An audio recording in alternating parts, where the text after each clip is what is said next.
Alors les services de l'État y travaillent évidemment parce qu'il n'y a pas de précédent en France, pas de mode d'emploi, pas de marche à suivre préétablie. Alors il y a bien un exemple tout de même, c'est celui de la Chine. Le directeur de l'hôpital international de la province de Wuhan nous raconte comment celle-ci s'est organisée pour sortir du confinement.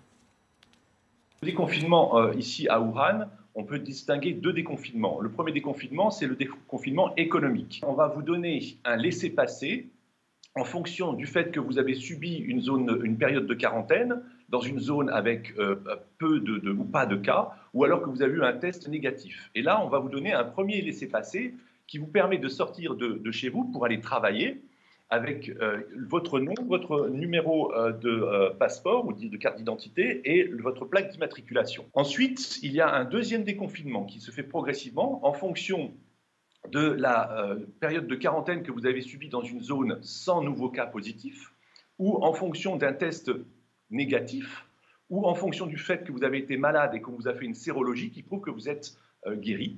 Et à ce moment-là, progressivement, les Chinois ont permis à la population de sortir avec un nouveau laissez-passer, un nouveau certificat de bonne santé. Donc le voici. Et ce certificat, il vous permet de sortir de chez vous prouvant que donc, vous n'êtes pas contaminant et il vous permet, par exemple, d'aller dans un supermarché pour vous approvisionner.